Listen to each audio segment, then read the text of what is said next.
시간적인 배경이 날이 저물어 갈 때, 날이 저물어 가매 12절에 써 있지 않습니까? 날이 저물어 가던 때, 우리는 생각하기에 날이 저물어 가는구나, 잘 때가 됐다, 이렇게 생각하지 않습니까? 그런데 유대인들은 날이 저물어 가던 때에 저녁 식사를 했거든요. 그래서 여기 날이 저물어 가매, 이 말은 저녁 식사 시간이 되었다는 것을 알려주는 단어예요.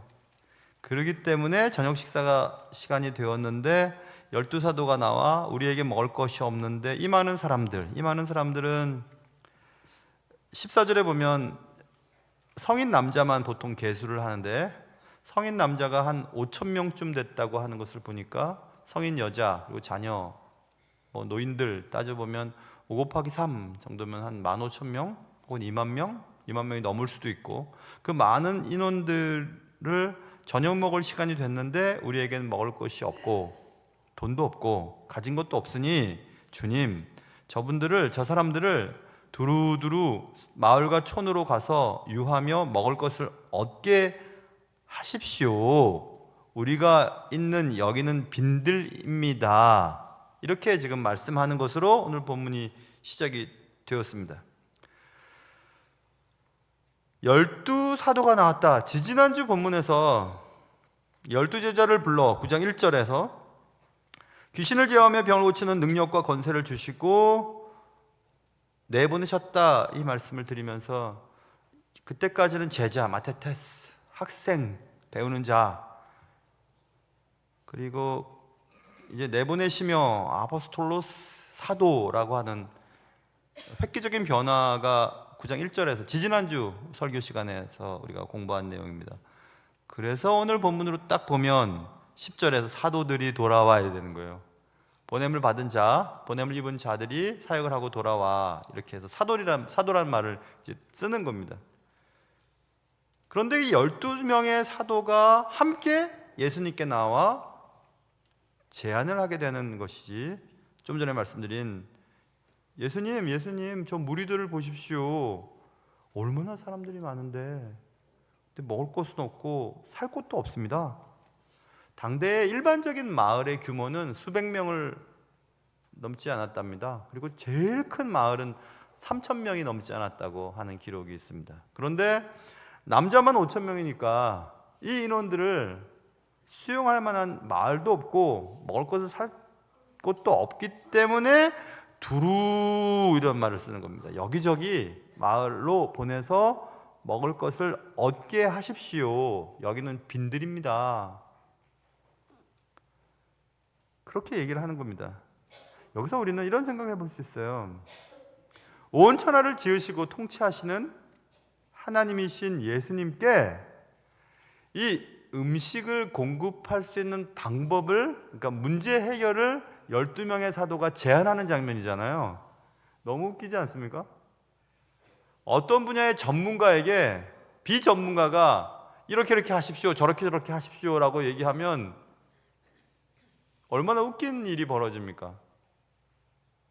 너 나한테 그런 거 가르치려고 하지만 나 거기에 전문가야, 이런 얘기 하지 않겠어요? 보통 선 넘지 마, 거긴 내가 알아서 할게, 이렇게 얘기가 되는데, 모든 것을 해결하실 수 있는 하나님이신 예수님께 문제가 생겼는데 이 문제를 해결할 수 있는 방법은 사람들을 두루 촌에 마을에 보내서 그들에게 얻어먹게 하는 방법입니다. 여기는 빈들이니까요, 이렇게 얘기를 하였습니다. 마치 예수님 앞에 본인들은 재정 고문이나 경제 전문가처럼 예수님께 해결책을 제시하는 것을 볼 수 있습니다. 우리도 그럴 때가 있습니다. 주님, 지금 상황이 이러고요. 제 생각에는 이렇게 해결해 주시는 것이 제일 좋을 듯합니다. 이렇게 해결해 주시지 않으면 이 문제는 해결될 수가 없어요. 그러니까 이렇게 기도하니까 하나님이 이 기도 들어주십시오, 이렇게 기도하는 경우가 많아요. 그래서 맡기고 기도하는지 아니면 해결책을 주님께 제시하고 하나님이 해결해 주시도록 기도하는지, 그것을 생각해 보아야 합니다. 전문가에게 비전문가가 그 전문성에 대한 얘기를 하면 기분 나쁠 거라고 말씀드리지 않았겠어요? 그런데 예수님은 12사도들의 이 말을 들으신 후에 제자들과 논쟁하지 않으셨습니다. 야, 내가 누군지 알아? 야, 내가 알아서 할게. 그건 선 넘지 말아라. 나 가르치려고 하지 마. 이렇게 질책하거나, 왜 그렇게 믿음이 없니? 얼마 전에 봤잖아. 죽은 자도 살리고 귀신도 내어쫓고 내가 얼마나 능력이 많았어. 내가 알아서 할 텐데 왜 그랬어? 이렇게 말씀하시지도 않으셨어요. 예수님은 그냥 간단하게 13절 보세요. 예수께서 이르시되 너희가 먹을 것을 줘라, 이렇게 말씀하셨습니다. 12사도는 순간 당황했을 겁니다. 아니, 지금 제가 말씀드리지 않았어요. 지금 이 많은 사람들을 먹게 할 음식도 없고 어디서 살 곳도 없고, 방법은 이 사람들을 두루두루 마을과 촌으로 보내서 먹게 하는 것입니다. 농담이시죠? 지금 그 말씀, 너희들이 먹을 것을 주라 하신 그 말씀은. 그리고 다시 목소리 톤을 높여서 말합니다. 아니 주님, 13절 보세요. 우리에게는 떡 5개와 물고기 2마리밖에 없다니까요. 이 모든 사람을 위하여 먹을 것을 사지 않는다면 할 수 없는 일이 지금 생긴 겁니다. 그래서 할 수 없사옵나이다. 할 수 없습니다. 지금 이렇게 말을 했습니다. 작년 11월 17일 날 마태복음 14장 설교를 하면서, 주일 설교입니다. 크래커 조금과 정어리 2마리라고 하는 제목으로 이 본문, 이 사건에 대한 얘기를 했던 적이 있었습니다. 위대한 기적이 일어난 이 사건, 날이 저물어 가던 어느 날, 저녁 식사 때가 되었던 그날 빈들에서 이 기적이 일어났습니다. 여러분, 성경이 예수님에 관한 기록이 마태, 마가, 누가, 요한 이렇게 4개의 복음서가 있는데, 마태복음에 있는 내용이 마가복음에 없는 것도 있고, 마가복음에 있는 내용이 누가복음에 없는 경우들도 이렇게 있거든요. 예수님의 부활 사건을 기록한 것은 너무너무 중요하기 때문에 마태, 마가, 누가, 요한에 다 기록되어 있습니다. 부활 사건을 제외하고 유일한 기록은 이 기록입니다. 오병이어 사건. 이 기록을 제외하고는 4개의 복음서에 동일하게 기록된 것이 없습니다. 그 정도로 중요한 사건이에요, 이 사건이. 왜 그렇게 복음서에서 이 사건을 중요하게 여겼는가? 이유가 있습니다. 말도 안 되는 날, 말도 안 되는 사건이 벌어진 그날, 오병이어 사건이 벌어진 그날, 그 오병이어 사건은 매우 특별한 의미를 우리에게 가져다 줍니다. 저희는 할 수 없습니다. 아니, 저는 할 수 없습니다. 우리는 할 수 없습니다. 우리 교회는 할 수 없습니다. 능력이 안 됩니다. 그것은 해결할 수가 없습니다. 라고 말할 때 우리는 모든 것의 주인이신 하나님을 바라보지 아니하고, 우리는 우리의 지갑을 바라보거나, 우리의 능력을 바라보거나, 우리의 환경을 바라보거나, 내가 가진 재산을 바라보면서 못합니다, 이렇게 얘기하는 거예요. 거기에 믿음이 들어갈 자리가 없습니다. 그래서 교회를 제가 지금까지 목회를 하면서 예산 때문에 교회 일을 못한다는 것은 말도 안 되는 소리예요. 마치 외국에 유학 갔던 학생이 돈 없어서 공부 못했어요, 이런 말도 안 되는 소리입니다. 사실 예산이나 능력이나 시간이 없어서 못하는 것이 아니라 믿음이 없어서 못하는 것이 틀림이 없기 때문에 그렇습니다. 믿음에 대한 얘기입니다, 오늘 사건은. 자, 이 오병이어 사건이 너무나 중요한 사건이었기 때문에 성경학자들은, 그러니까 신앙이 있는 성경학자가 있고 성경을 그냥 성경으로 공부하는 학자들이 있는데, 일반적인 자유주의 신학자들은 이 오병이어 사건을 해결하기 위하여 여러 가지 시도를 하게 됩니다. 첫 번째 시도는 이런 겁니다. 이 사건은 실제로 일어난 사건이 아니야. 단지 사람들이 만들어낸 신화야, 신화. 이렇게 만들어내면 멋있어 보이지 않아요? 그러니 신화야, 이렇게 얘기하는 학자들이 있고, 또 다른 학자들의 그룹은 신화 정도가 아니고 이것은 예수가 라고 얘기했겠죠. 그들은 예수가 의도적으로 저지른 사기극이야, 이렇게 얘기합니다. 왜 그러냐면 예수 자신이 마치 초자연적인 능력이 있는 것처럼 사람들에게 보이기 위하여 계략을 이미 꾸며서 실행하고 있었다고 설명을 했습니다. 군중이 모이기 전에 예수가 떡과 물고기를 많이 사서 숨겨 놓았다가 주님께서 메시지를 전할 때 그리고 식사 시간이 될 때 제자들은 그 음식을 꺼내서 전달했던 그런 사건이었어. 그래서 예수가 초능력자인 것처럼 보이기 위해서 저지른 사기극이야. 이것을 설명하면서 뒷받침되는 구절은 앞으로 넘어가면 8장 1절부터 보면 예수께서 각 성과 마을에 두루 다니시며 하나님의 나라를 선포하셨다. 복음을 전파할 때 12 제자가 함께하였고 또한 악귀를 쫓아내심과 병고침을 받은 어떤 여자들 곧 7 귀신이 나간 자 막달라인이라 하는 마리아와 헤롯의 청지기 굿사의 아내 요한나와 수산나와 다른 여자가 함께하여 그다음 보세요. 자기들의 소유로 그들을 섬기더라. 예수님이 사역할 때 재정 후원 그룹이 여성도들로부터 그룹이 형성되었는데 그들로 인하여 재정 후원을 받아서 미리 떡과 물고기를 구입해 두었어. 이렇게 억지로 얘기를 하는 그런 학자들이 있었습니다. 또 다른 이 오병이어 사건을 해결하려고 하는 학자들의 그룹은 이런 그룹이 있었습니다. 이 사건 적어도 남자만 5,000명, 그러니 한 15,000명에서 2만 명 되는 이 인원들을 먹인 사건은 물리적 기적이 아니라는 겁니다. 피지컬 미라클, 물리적 사건이 아니라 에티컬 미라클, 윤리적인 사건이었다. 이렇게 주장을 합니다. 이 얘기는 이런 겁니다. 예수님의 말씀을 듣고 감동을 받았던 사람들이, 도시락을 싸웠던 사람들이 도시락을 안 싸운 사람들 때문에 꺼내놓지 못했을 때 예수님의 말씀에 감동을 받고 도시락을 싸운 사람들이 자신의 도시락을 풀어서 도시락을 싸우지 못한 사람들과 나눠 먹기 시작했다. 그러니 감동을 받은 자들이 윤리적으로 변화가 생겨서 부의 재분배가 일어난 최초의 성경의 기록이라 쯤으로 얘기를 합니다. 재미있는 표현이죠. 결국 예수님이 사람들의 마음을 설득했기 때문에 설득을 받은 자들이 자신들의 도시락을 서로 나누었다. 그래서 이 사건은 물리적으로 일어나는 사건이 아니라 윤리적으로 접근해야만 이해되는 사건이다. 이렇게 얘기를 하는 이 모든 앞에서 설명한 3가지 사건은, 3가지 의견은 모두 하나님의 말씀에 대한 폭력적인 행동이라고 말씀드릴 수 있습니다.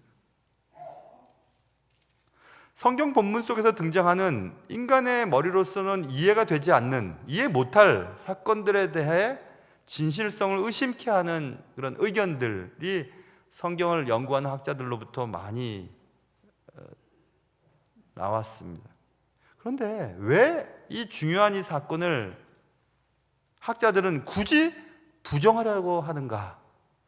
초자연적인 사건을 부정하려고 하는 유일한 이유가 무엇일까? 그래서 정답이 금방 나옵니다. 인간이 아까 말씀드린 할 수 없습니다 라고 했던 이 사건이 해결이 되어버렸습니다. 인간이 할 수 없는 이 일을 해결할 수 있는 분은 인간이 아닌 자가 가능하죠. 인간이 아닌 자는 하나님이십니다. 결국 초자연적인 사건을 부정하려고 하는 그들의 관심은 초자연적인 사건을 일으킬 수 있는 능력자이신 하나님이 계시지 않다는 것을 증거하기 위한 도구로 초자연적인 사건이 일어나지 않았음을 억지로 맞추는 그런 행태를 보이게 되었다. 여러분, 창조주 하나님께서 어떠한 기적이든지 기적을 일으키지 못할 기적이 있습니까? 세상 어디에도 하나님이 하시지 못할 일은 하나도 없습니다. 그래서 그런 학자들의 이야기가 잘못됐다는 것을 우리는 먼저 알고, 그렇다면 오병이어 사건이 주는 실제적인 교훈이 무엇일까? 왜 이 사건을 마태나 마가나 누가나 요한은 다 기록하였을까? 이 사건을 쭉 읽으면서 우리는 인간이 할 수 없습니다 라고 얘기했던 그 엄청난 할 수 없는 일들이 손쉽게 해결되었음을 보게 됩니다. 그러면서 우리는 한 가지 생각을 하게 되죠.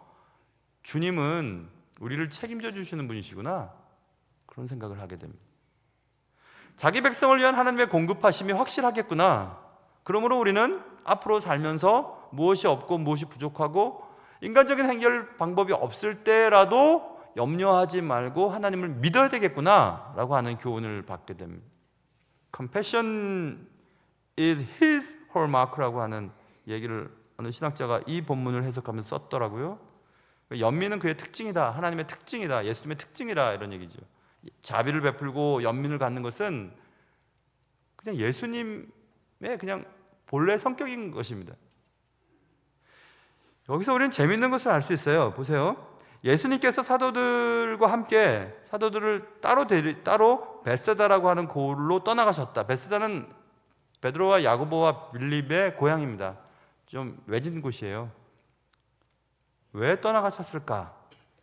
지난주 본문을 생각해 본다면 헤롯이 예수님에 대한 정보를 듣고 예수님을 만나려고 했는데 예수님을 만나려고 했던 이유는 예수님을 처리하고 싶었던 것입니다. 왜냐하면 세례 요한의 환생쯤으로 생각했기 때문에 그런 사실을 예수님도 전에 들은 바 있었던 것 같습니다. 그래서 지금 예수님은 헤롯의 영향권에서 떠나서 구석진 곳으로 이동하였습니다. 그리고 특별히 사적인 장소에서 좀 쉬기를 원하셨던 것 같습니다. 여러분, 우리 신앙도 마치 우리 전화기, 우리 핸드폰을 충전하는 것과 비슷한 것 같아요. 신앙이 이렇게 막 영적으로 충전이 되어 있을 때는 일도 하고 저혈도 할 수 있거든요. 근데 똑같은 사람인데 영적인 충전이 떨어졌을 때는 아무 일도 못하게 되는 것을 볼 수 있어요. 그래서 정기적으로 충전을 해야 하거든요. 영적으로는 충전을 받아야 됩니다. 예배를 드리지 않고 영적 생활을 잘할 수 있는 것은 사실 불가능합니다.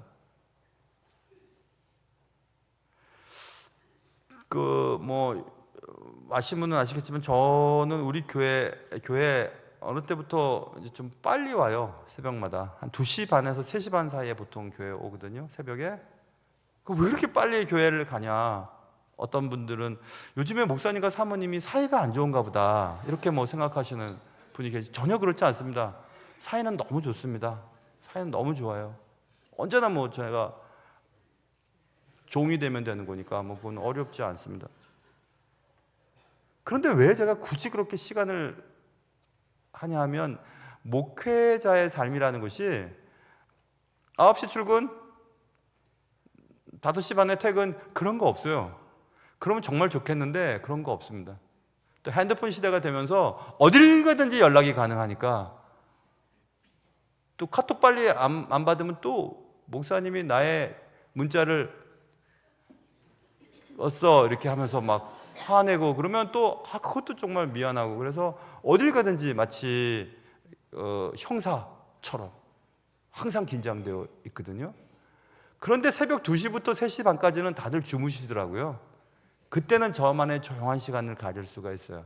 그래서 2시 반에 3시 반 사이에 교회 와서 새벽 예배 드리기까지 한 2시간 혹은 3시간 정도는 저만의 시간을 갖습니다. 충전받는 거예요.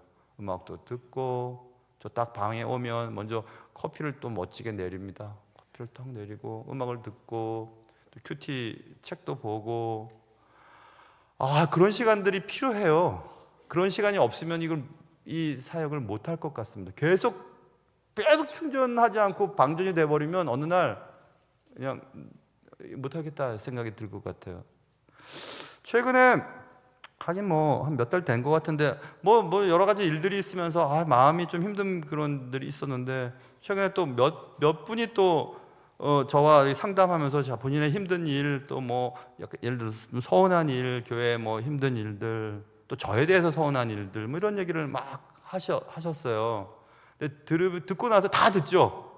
제가 덤비겠어요, 싸우겠어요. 그렇게 할 수 없잖아요. 그러면 다 듣습니다. 다 듣다가 이번에는 제가 몇 년 전에 숨이 안 쉬어지는 그런 증상이 나타날 것 같은 느낌이 들었어요. 계속 이게 이게 데미지를 입는 느낌이 있어서 이러면 안 되겠다 싶어가지고 이제 그걸 시간을 마치고 어떻게 하면 좋을까 좀 시간을 보내야 되겠다 그런 생각을 가졌습니다. 그래서 그 다음 또 새벽에 와서 또 같이 조용히 이제 생각하고 또 주님과의 교제를 통해서 마치 배터리를 충전하는 것처럼 재충전하는 시간들을 가졌습니다. 저뿐이겠습니까, 여러분? 삶을 살다 보면 조용한 시간이나 고독한 장소가 필요할 때가 있거든요. 신앙생활도 마찬가지고 여러분의 삶의 현장도 마찬가지입니다. 좀 쉬십시오. 쉬셔도 돼요. 그런데 매일 쉬시는 분은 좀 일하십시오. 그러니까 게으름과 그 휴식은 다른 겁니다. 그냥 게을러서 그냥 일하기 싫어, 매일 싫어, 밥도 먹기 싫어, 맛있는 건 좋아, 그러면서 그렇게 다니지 말고 열심히 일한 분들은 좀 쉬시긴 해야 되는데, 그 쉼이 뭐냐 하면 주일날입니다. 주일날 영적인 쉼을 얻으셔야 돼요. 주일까지 일하고 주일까지 공부하면서 뭔가를 할 수 있다가는 어느 날 빡 방전이 되어버리거든요. 주님은 그걸 알고 계셨어요. 그래서 사적인 장소로 가서 좀 쉬기를 원하셨습니다.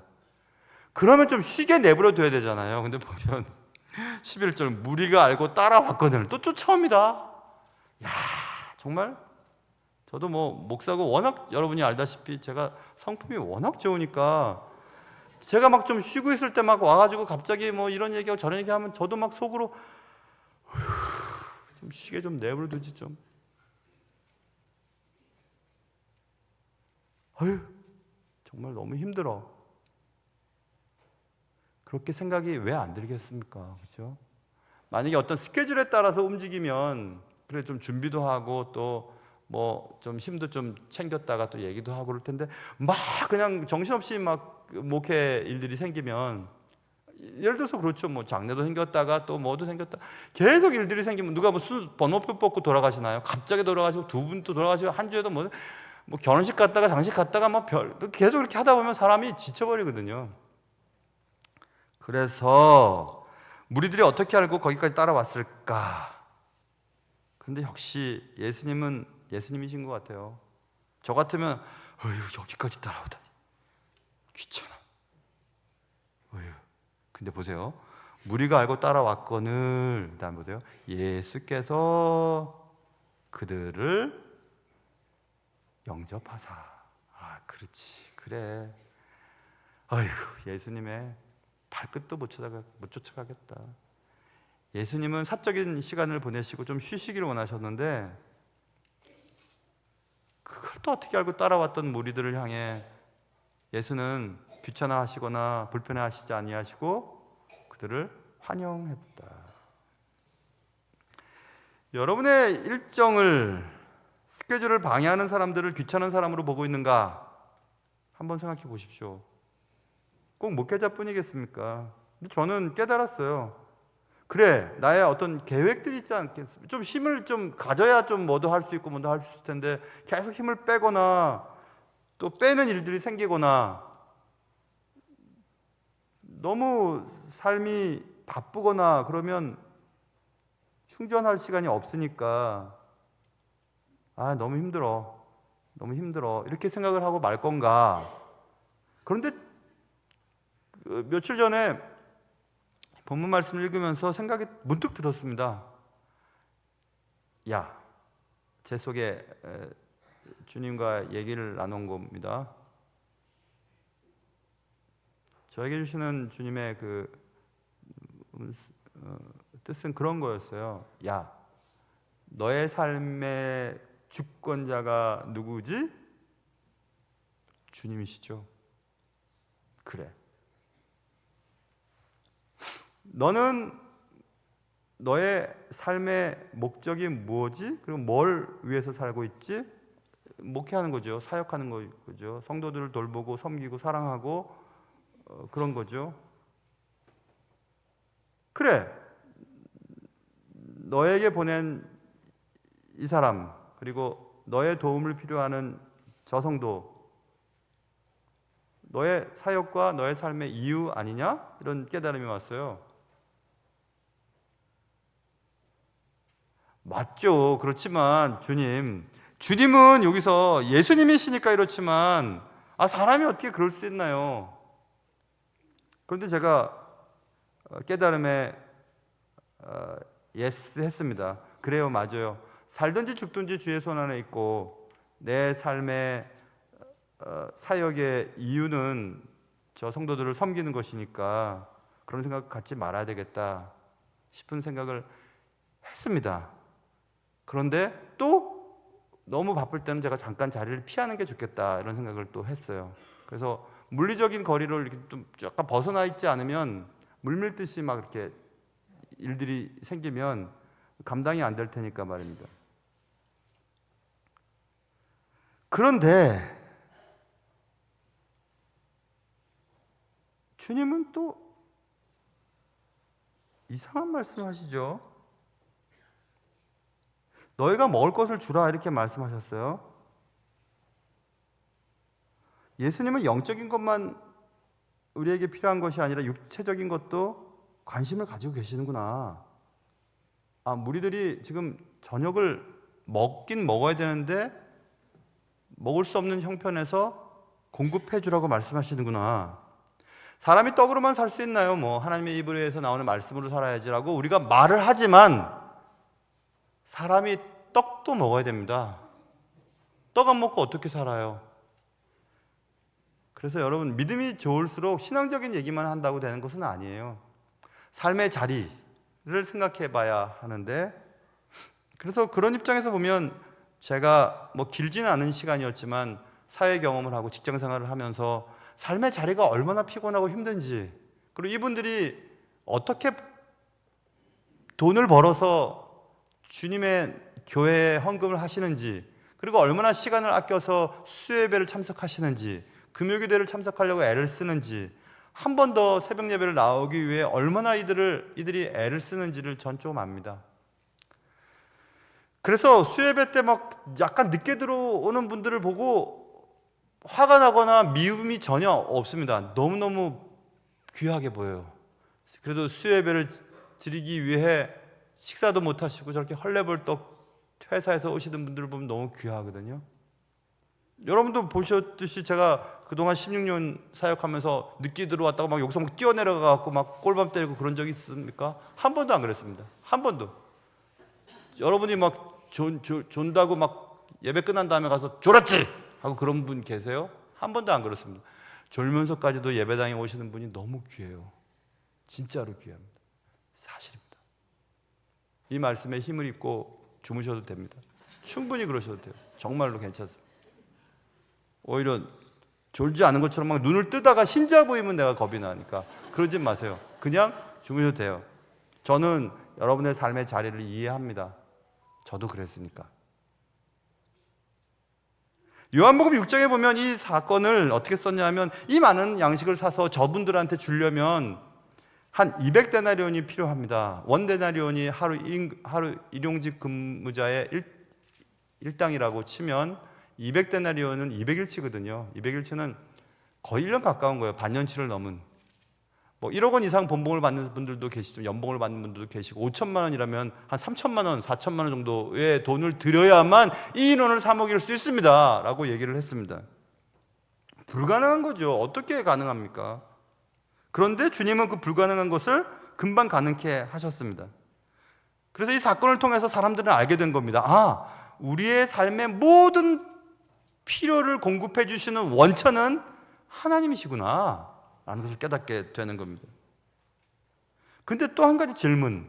어차피 불가능하고 어차피 제자들에게 너희들이 먹을 것을 주라고 해도 먹을 것을 줄 수 없는 제자들을 향해 왜 주님은 장난처럼 니들이 먹을 것을 주라고 얘기하셨을까라는 겁니다. 어차피 주님이 기적을 베풀어서 주실 거면 왜 제자들을 당황케 했을까? 왜 그랬을까요, 여러분? 신앙이라는 게 그런 것 같습니다. 저도 그래서 부모로서, 여러분도 부모의 입장에서 자녀들이 큰일 당하지 않고 낭패를 보지 않고 예수님을 만나기를 바라는 마음으로 기도하잖아요. 그런데 사람이라는 게 구석에 몰리지 않으면, 자신의 무능력함을 깨닫지 않으면, 낭패를 보지 않으면 죽게 엎드리는 경우가 굉장히 퍼센테이지가 적거든요. 그래서 지금 주님께서는 제자들에게 너희들 먹을 것을 줘라고 말씀하시면서 그 말씀을 들은 제자들은 이거 정말 저희들은 안 된다니까요. 능력도 없고 돈도 없어요. 우리가 어떻게 저 많은 사람들을 먹일 수 있습니까? 라는 것을 스스로 깨닫게 하시면서, 그래, 안 되지? 안 되죠. 우리에겐 자원이 없어요. 우리의 지갑은 그 일을 감당할 수 없습니다. 우리의 예산 가지고선 그런 프로젝트를 감당할 수가 없다니까요. 그래, 안 되지? 안 되죠. 근데 내가 해줄게 라는 경험을 통해서 제자들은, 그래, 우리가 안 된다고 얘기할 때 하나님은 하시는구나 라는 걸 깨닫게 하면서 제자들의 신앙의 그 깊이를 더 깊게 만들려고 했던 주님의 의도가 아닐까 이런 생각이 들었습니다. 왜냐하면 우리는 여기 다 대한민국 사람이시죠? 뭐 아닌 분들 계신가요? 아닌 분들, 외모는 아닌 분들처럼 보이는 분들도 계시긴 한데 어쨌든 여러분들이 우리나라 사람이기 때문에 우리나라 역사는 대부분 아시지 않습니까? 삼국시대는 어땠고 뭐 고려 때는 어땠고 이성계가 뭐 위화도 해군을 해서 뭐 어떻게 됐고 뭐 조선을 걸리고 그러니까 압니다. 그리고 대부분 알거든. 유대인들은 율법을 공부하기 때문에 자신의 역사는 더 잘 알거든요. 잘 보세요. 이 제자들이 우리는 안 됩니다 라고 말할 때 이 많은 인원들을 보십시오. 그리고 여기는 빈들입니다. 빈들은 광야란 얘기잖아요. 근데 유대인들이 자신의 역사를 알고 있었던 유대인들이 출애굽기 16장을 보면 우리 민족이 어떻게 생겼지? 우리나라 같으면 뭐 곰이 말이야 마늘 먹고 말이야 인간이 되고 어떻게 됐대. 다 알잖아요, 우리. 그렇죠? 아는데 유대인들은 더 잘 아는데. 요셉이 총리가 됐고 요셉의 아버지와 형제들이 뭐 이렇게 이주했는데 고센 땅에 이렇게 살았어. 고센 땅에서 수백 년이 흐른 다음에 큰 무리가 되었는데 요셉을 알지 못하는 새 왕조가 들어섰어. 그래서 이스라엘 사람들을 핍박하자 하나님 모세를 통해서 고센 땅에 있었던 이스라엘 사람들을 출애굽시켰지. 출애굽했던 이스라엘 백성들은 쉽게 갈 수 있는 거리였지만 믿음이 없어서 광야, 빈들을 40년 동안 방황했지. 방황하다가 유단강을 건너서 들어가고 여호수아를 통해서 뭐 가나안 족속 족속과 싸워서 뭐 자리를 차지해서 그렇게 돼서 우리나라가 이렇게 유지됐어. 자, 여기 힌트. 지금 현재의 상황과 맞아떨어지는 장면 뭐죠? 광야에서 이때도 남자만 60만 3,550명이 출애굽했는데 거기서도 638 혹은 6530 하면 300만 명까지 보는 학자들이 있거든요. 자, 그러면 몇백만 명이 되는 유대인들, 우리 선조들이 황야, 빈들에서 40년 동안 먹고 살았어. 어떻게 살았지? 하나님이 만나와 메추라기를 공급해 주셔서 살았지. 신발도 헤어지지 않았어. 발도 부르트지 않았지. 40년 동안 그렇게 하셨어. 그게 우리 하나님이셔. 자, 지금은 5,000명, 여자까지 뭐 아이들까지 하면 15,000명 정도 잡으면 이들이 빈들에서 먹을 것 없을 때 주님이 공급해 주실 거라고 왜 못 믿었을까요? 역사를 안다면. 너무 오래된 얘기니까 신화 아니에요 그거? 오케이. 그럼 11개 하쪽으로 넘어가 보면 엘리사가 가난한 신학생의 기숙사를 방문하게 됩니다. 근데 기숙사에 먹을 게 없어요. 그때도 그렇고 지금도 신학생들이 무슨 돈이 있겠습니까? 그래서 가정에 보니까 기숙사마다 먹을 게 없어서 그 먹어 있니? 보리떡이 20개 있습니다. 그 자루에 담은 채소가 좀 있는데요. 갖고 와라. 갖고 와서 하나님이 엘리사를 통해서 100여 명을 다 먹이고 남는 사건이 있었어요. 열왕기하 4장에 써 있습니다. 그런 역사적인 사건을 알고 있었던 유대인들이 왜 자기의 삶 속에서는 똑같은 사건 속에서는 왜 적용을 하지 못했을까? 그래서 제가 깨달은 게 있습니다, 여러분. 우리가 성경을 많이 알고 교회를 오래 다녀도 삶의 현장 속에서 자신의 일에 적용하는 능력이 부족한 경우들이 너무 많아요. 교회는 다니는데 직분을 갖고 있는데 삶의 자리에서 발생되는 여러 가지 문제들을 하나님의 말씀과 이렇게 적용을 시켜가지고 해결해낼 수 있는 능력이 부족하기 때문에 교회는 다니는데 하나님의 능력과는 상관없는 삶을 살아가는 경우들이 대부분 많거든요. 그 뭡니까 도대체? 교회를 왜 다니는 것이고 하나님을 왜 믿는 거고 하나님이 갖고 계신 능력에 대해서 우리는 얼마만큼 믿고 사는 것입니까? 유대인들이 또 12사도들이 왜 몰랐을까요? 그것은 예수님이 하나님이셔 라고 하는 하나님에 대한 믿음이 약해지지 않았을까 이런 생각을 해볼 수 있는 겁니다. 여기서 또 한 가지는 예수님은 필요한 것만 딱 주시는 분은 아니시다. 여기서 좀 제가 좀 불만이 있었어요. 지금까지 제가 지내오면 여러분도 그런 경험을 해보셨을 겁니다. 하나님은 어째 꼭 필요한 것만큼만 주세요. 딱 필요한 건. 되게 은혜롭지만 또 하필 생각해보면 또 화도 납니다. 좀 넉넉하게 주시면 따를 때 좀 필요할 때 좀 썼을 수 있을 텐데 다 필요한 것만 주시거든요.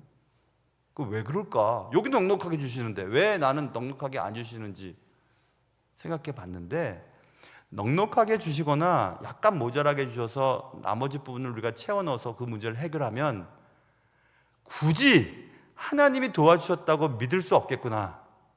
정확하게 주셔야만 하나님 아니면 이 일이 안 되지. 아무한테도 얘기하지 않고 내 능력으로는 해결할 수 없는데 이 일이 정확하게 해결됐어. 하나님이 하신 게 맞구나. 그것 때문에 딱 맞춰서 주시는구나. 이런 생각을 제가 깨달았거든요. 그래도 마음속 저기서는 그래도 좀 넉넉하게 주십시오. 앞으로는 제가 다 하나님이 주신 것을 믿을 테니까 이렇게 말씀을 해도 하나님은 저를 잘 아시니까 앞으로도 딱 맞춰주실 겁니다. 딱 맞춰서. 그래서 제가 생각했죠. 하나님 앞에서 좀 더 좀 부풀려서 말씀을 드려야 되겠구나. 그렇게 했지만 하나님은 또 다 아실 것 같아요. 근데 여기서는 먹고 다 배불렀더라 써있죠. 17절. 그 남은 조각을 12바구니에 거두니라 이렇게 되어 있습니다. 다 배부르게 먹고 12바구니에 거두었다. 남았다는 얘기죠. 여러분, 종자, 대접, 뭘 담는 그릇을 일컫는 단어인데, 종자와 대접의 차이는 그릇의 크기 차이 아니에요? 여기 지금 바구니라고 하는 것도 이 헬라어의 코피노스라고 하는 단어가 쓰였던데, 코피노스는 큰 바구니를 말해요. 광주리, 사람이 탈만한 큰 바구니, 큰 바구니에 12광주리나 음식이 막 남았어요. 충분히 먹어라. 충분히 먹고 또 계속 남는 겁니다. 이 본문을 보면 또 궁금한 생각이 들었어요. 궁금한 거 하나, 그 다음에 이렇게 살아야 되겠다는 거 하나. 이렇게 살아야 되겠다고 하는 것은 음식을 남으면 꼭 싸갖고 와야 되겠구나 생각이 들었어요. 외국 생활 해보시면 외국 사람 다 싸갖고 갑니다. 우리나라 사람은 싸달란 말을 못해요. 그리고 싸달라 하면서 그거 싸주십시오. 우리 집 게 갖다 줄게요. 그런 다음에 집에 가서 막 풀어서 맛있게 먹습니다. 개같이 막 먹어요. 그러면 안 됩니다. 여러분, 먹는 것도 되게 아껴야 해요. 근데 아끼지 않을 수 있는 이유는, 자 보세요. 제자들과 사람들은 그래, 또 음식이 부족하면 하나님이 또 주실 거야. 그래, 뭐하러. 남자들 조심하십시오. 남자들 아침 반찬 저녁에 먹고 또 그럼 안 먹고 막 그러지 마세요. 이분들도 좀 전에 먹은 거 또 먹고 싶지 않아. 새로운 거 먹어야지. 신선한 거. 안 싸가 라고 하지 않고 싸갔다고 써있잖아요. 여기 그렇죠? 우리 지구는 우리 후손들과 함께 나눠 써야 될 공간이고, 또 자연보호도 우리가 그리스도인들은 당연히 해야 되는 것입니다. 그러니 오늘 국수는 먹을 만큼 드세요. 그리고 남기시면 싸가세요. 싸가시면 좋습니다. 국물까지 다 싸가시면 좋을 것 같아요. 하나님께 드린 것은 되돌려 받습니다. 하나님께 조그만 거 드렸는데 만약에 드리지 않고 자기만 먹었으면 자기만 배불렀을 겁니다. 그런데 그것을 자기가 먹지 않고 하나님께 드렸더니 자기도 배불렀고 15,000명 이상이 배불렀어요. 그건 먹을 게 남았습니다. 이게 바로 하나님이 우리들에게 요구하시는 겁니다. 여러분에게 좀 여유가 있거나 여러분의 것이라고 믿는 것들을 나누고 싶지는 않으세요? 나눠도 안 없어집니다. 절대 안 없어집니다. 나누면 나도 먹고 남도 먹을 수 있어요. 그리스도인들은 그런 일을 해야 합니다. 아까 컴패션 얘기를 했는데, 컴패션이라고 하는 그런 단체도 있잖아요. 저도 회원입니다. 그런데 그런 것들도 좀 하세요. 올해는 여러 군데 좀 보내시고 좀 더 힘들수록 그런 일을 하면 좋지 않을까 이런 생각이 들었습니다. 주님의 마음이 가 있는 곳에 내 마음이 가면 주님이 알아서 챙겨주시지 않으시겠어요? 아무것도 할 수 없을 때 할 수 있는 일을 하면 좋을 것 같습니다. 능력도 부족하고 자원도 부족하고 그럴 때 지금 내게 뭐가 있지? 내게 남아있는 것은 무엇이 있지? 한번 생각해 보시면 좋을 것 같습니다. 무엇을 하실 수 있거든 우리를 불쌍히 여기서 도와주시옵소서라고 얘기했던 어떤 믿음이 부족한 자의 부모의 말을 듣고 주님이 뭔 소리야, 할 수 있거든이 무슨 말이야, 믿는 자에게 능치 못할 일이 없지 않냐라고 말씀하신 장면이 마가복음 9장에 나와 있습니다. 여러분, 아무것도 할 수 없다고 느낄 때가 있어요. 상황이 너무 안 좋습니다. 내 능력도 너무 부족하고 무엇을 해결하기에는 내 지갑도 너무 부족하고 그럴 때라도 여러분 가만히 있지 마시고 내가 할 수 있는 게 뭘까 한번 생각해 보십시오. 그리고 그 할 수 있는 것을 주님께 맡겨드리면 주님이 그것을 가지고 우리가 하고 싶었던 것들도 할 수 있고 우리가 할 수 없는 일도 주님이 하셔서 더 놀라운 풍성한 일들을 하실 것이라고 믿습니다. 하나님께 불가능한 일은 없습니다. 하나님께 여러분의 시간과 또 여유분의 어떤 것들을 맡기심으로 많은 사람들이 복을 받는 그 일에 여러분의 삶이 사용될 수 있기를 주님의 이름으로 축원합니다. 기도하겠습니다. 하나님 아버지, 세상에는 할 수 없는 일들이 참 많고 하나님 할 수가 없습니다. 능력이 없기 때문에 말이에요. 그리고 도저히 이것은 해답이 안 나옵니다. 계산이 안 됩니다. 만약 그렇지만 하나님께 그 일을 맡길 때 하나님이 어떤 방식으로든지 그 일을 해결하시고 하나님의 살아계심과 하나님이 우리의 삶에 대해 관심을 가지신 것과 하나님의 우리의 필요를 지켜보고 계셨다는 사실을 경험하며 우리의 믿음이 더욱더 깊어지고 넓어지는 계기가 될 수 있도록 도와주옵소서. 할 수 없을 때 할 수 있는 일을 할 수 있는 그런 은혜를 허락해 주시기를 원하오며 귀하신 예수님의 이름으로 기도합니다.